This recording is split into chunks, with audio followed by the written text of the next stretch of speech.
isn't baseball just so poetic? Isn't it just beautiful? You have Laureano just dog truck Alvarez, and then how poetic is it that a walk-off happens and it goes right over his head? Would have been even more perfect if it was Alvarez, but who the fuck cares right now? The Mets win yet again 3-2 over the Atlanta Braves in 10 innings, which we're going to talk about the game here. Of course, before we do, leave a like on the video if you enjoy it, subscribe if you guys are new, especially if you're a Met fan, and turn on your notifications so you know when I upload or go live on the channel. What in... I mean, I don't know what there is left to say anymore. You throw your best pitcher out there, we win. And I'm not going to sit here and say that the Mets, you know, own Chris Sale and they got him. No, because I'd be lying if I said I wasn't sitting on that couch looking at the TV and thinking, can we get this guy out of the damn game so I don't have to deal with this? And it took a while. I thought the decision when he was pulled was very moronic by Snit, but I wasn't complaining. Granted, again, they didn't really capitalize on that, but you score runs against them, and you're not your best offensively today in general, considering DJ Stewart was just abysmal. You had automatic out in your lineup tonight, basically two, because Vientos too was swinging the bat terrible tonight, unfortunately. And you still get the win, though. It just does not matter right now. It just doesn't. It is what I talked about in the podcast episode earlier, which, if you didn't, Matt and I talked about this heavily on the podcast, so go check it out if you haven't, because it's still relevant to all of this. Guys picking each other up. When a guy is struggling, another guy has your back. And that's this team's MO right now. 3 hits, and you still get the win. And that's what the Braves threw out a lot of their best stuff tonight. Let's see how that corresponds to tomorrow. Because granted, the Mets still, of course, had to use Diaz. Jose Budo, like, oh my God. I can't say enough about this guy anymore. Maton, of course, had to be used. But I'd imagine Diaz and Maton should be available tomorrow either way, because Diaz had a couple days off, didn't throw that many pitches either. And then Maton really didn't have to work a lot because of the circumstances in that final frame that he ended up pitching in. But let's talk about the game. First inning, Kelenic flies out. Riley with a double, then a wild pitch advances him. Ozuna with a walk, and Sevy just works out of the jam, getting 2 strikeouts, which I absolutely love. Absolutely love. And Severino's been a lot better in terms of getting the strikeout stuff lately, which is something that I really wanted to see from him. Again, I'm not going to complain if he's getting outs either way, but I wanted to see more of that. We go to the bottom of the first, though, where the Mets go down in order. Top of the second inning, Rosario strikes out, then a ground out from Alvarez. Laureano with a single, steals a bag at it. It unfortunately costs the Mets there as Arcia ends up driving in a run to make it 1-0. Kelenic, though, would strike out. We go to the bottom of the second where Alonso lines out, Vientos strikes out. McNeil, he walked it off, but man, these type of plays where it's just 4 base running, I don't like it, but he most definitely gets a pass tonight. He most definitely gets a pass for that. Top of the third, Austin Riley with a single, double play from Ozuna, Olsen with a single, and then Darno grounds out. We go to the bottom of the third, where Alvarez grounds out, Tyrone Taylor with a walk, Stewart strikes out, and then Francisco Lindor, home run. He just keeps doing it, crushes one, and the crowd, MVP, MVP. I was pushing for the MVP chance. I didn't think I had that power, but look at me go. All jokes aside, because it was not me that started that. I'm glad he's getting those chants, though. I'm really glad, because he deserves the MVP chance right now, and it should continue. Should continue. But yeah, it was really cool to hear him get those chants. And that made it 2-1. Iglesias strikes out. We go to the top of the fourth, where Sevy gets a much-needed 1-2-3 inning. Bottom of the fourth, Martinez strikes out. Alonso gets hit. Vientos hits into a double play. We go to the 5th inning where Sevy again gets a huge 1-2-3 inning. Alvarez with a very big heads-up play there on Austin Riley to get him on the strikeout there. And this, at that moment, I was like, all right, you got 5 from Sevy, and a 1-2-3 inning was crucial. Hopefully he could get through 6. Mets go down in order, and unfortunately, he did not get through 6 as he did not even record an out. Ozuna walks Olsen with a single, and then d'Arnaud ends up getting a single, and the game is tied at 2 because, of course, d'Arnaud did that. Then Budo comes in and gets the rest of the lineup out there, getting 2 strikeouts, and we go to the bottom of the 6th where, unfortunately, the Mets go down in order. Top of the 7th, 1-2-3 inning, which Kelenic almost teed one off of him, but just went foul. Outside of that, easy 1-2-3 inning. Bottom of the 7th, 1-2-3 as the Mets strike out consecutively because Martinez and Vientos did not look good today. We go to the 8th inning where a 1-2-3 inning yet again. Couple strikes out for Jose Budo.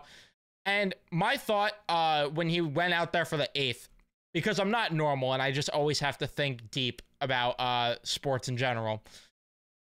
My mind thought, interesting that he's getting a 3rd inning considering the bullpen a little more rested, and I would figure Nunez would be in that sort of spot, but they went with Budo. Is this maybe the way of the Mets trying to stretch him out to be a starter again, or is this sort of a thing where it's just, all right, we wanted to save the bullpen? Either works, but a little interesting, something to maybe, keep in mind going forward. But we go to the 8th inning. The Mets go down in order, which that's where Sale went out of the game after McNeil grounded out. Then Diaz comes in, a little bit of an adventure, but walks Rosario. Then Merrifield steals a bag. Alvarez ends up striking out, and then Merrifield tries stealing 3rd. The Mets got bailed on this call. I'm not even going to sugarcoat it. He looked safe. I guess it was just too close to overturn, but I will absolutely take it because the Mets have been on the other end of it numerous times. And then Laureano strikes out. We go to the 9th inning where, unfortunately, the Mets go down in order. 10th inning, Maton comes in, a sacrifice bunt from Arcia. Then Laureano, they tried to do a suicide squeeze, and they get Laureano, who just trucks Alvarez, by the way, for no reason on the way. And there's the debate if it was intentional or not. I don't know. I mean, it is a little odd that he sticks out the shoulder a bit, but I love either way. Whether it's intentional or not, Alvarez in the moment gets in his face and starts barking at him. I love that. I want dogs on my team, and that's a moment where we're not going to get pushed around. We're not going to fuck around. I'm going to get in your face and tell you what's up. So I loved seeing that from Alvarez. And then Kelenic rounds out. We go to the 10th inning where Martinez, ugly strikeout, won't lie. And then Pierce Johnson ends up intentionally walking, or I should say the Braves intentionally walk. Sorry, it just says it here. They intentionally walk Alonso. And then Vientos with just an at-bat that, I'm not even going to lie, made my eyes bleed. Like, 2 of those pitches that he swung at were just gross. Like, especially the one where he struck out on that curveball. Ugh, why are you swinging at that, man? I'm as big of a Vientos guy as any. You guys know that. I love Vientos. But man, that was not pretty. And then McNeil just ropes one to right, and Laureano overruns the ball. Mets win it 3-2. Don't you just love baseball for reasons like that? But yeah, the Mets get it done. Severino, weird start for him. Didn't necessarily have his best stuff, but again, weird because he allowed 7 hits, only allowed 2 walks, got 6 strikeouts in 5 innings of work. It's weird that the pitch count got high, but it did. And it's weird to say that I feel okay, honestly, with the way that his outing went, because it's not like he allowed a lot of hard contact unless it was Austin Riley hitting the ball. Outside of that, all the other hits he allowed were really kind of just like weak contact hits, and it just kind of like, it is what it is. Outside of Austin Riley, who, again, one of the best players in the damn sport. But Severino, I thought he was fine for the most part. I would have liked a little more length there, but I'll take the 5 innings of work because Jose Budo just, I mean, this guy, I'm obsessed. I'm obsessed with Jose Budo. He's unreal. 4 strikeouts in 3 innings of work in relief. Way to take the load of the bullpen shoulder, the weight of the shoulders on the bullpen heavily off. Jose Budo has been a godsend for this bullpen, and I am absolutely loving every single second of it.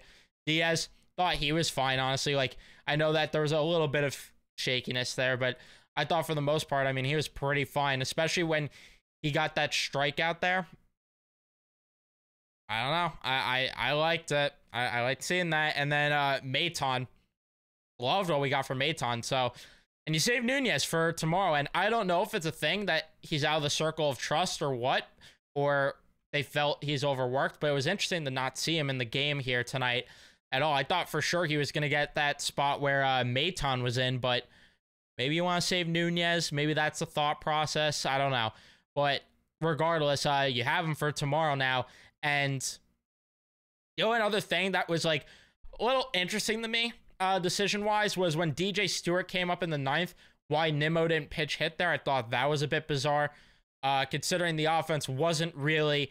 Again, they got the job done. Who am I to be pissed off? But the lineup, of course, did not, like, perform their best at all, which you could take it that both as a positive, maybe and a negative, because you know they're going to be better going forward, and they were facing one of the best pitchers in the game, so you know there's better in them. But some of those at-bats were a little disturbing. Like, JD Martinez really had a ugly day at the plate, 0 for 4, 3 strikeouts, and he's not seeing the ball well. It's honestly becoming very alarming right now, if we're being completely honest here. Vientos, he didn't see anything well either. I mean, 0 for 4, 3 strikeouts, and Martinez got hosed a bit by the ump every now and then, but man, Vientos was swinging at some ugly pitches, though. And then Stewart 0 for 3, which he was in the lineup, though, because Nimmo got the day off, and Bader's not healthy right now, so I could understand that, but obviously we know going forward, Stewart's probably not going to be rostered, so it's not like it's that big of a deal. But then you look at the positives, where Jeff McNeil continues to hit, Francisco Lindor continues to hit, and I'll absolutely take it. And again, on a day where the Mets didn't have their best, I'm fine. Like, I'm fine with the fact that you get the win on not even your best day. Like, that's honestly better, because now you get Kodai Senga coming back. I will be at the game tomorrow. Kodai Senga coming back on the bump. Charlie Morton going toe-to-toe with him. So that's going to be interesting, because Morton, it feels like, does solid against the Mets for the most part. But I'm not sure the specific numbers on that, but it feels like it. But Senga will be interesting to see what they get from him. But see what happens tomorrow. I'm pumped up to be at the stadium tomorrow. I'm so pumped up. I should have been there tonight, but it is what it is. Let me know all your thoughts on the game in the comment section down below. Don't forget to leave a like if you haven't. Don't forget to subscribe. Turn on your notifications so you know I upload or go live, and I'll see you guys in the next one.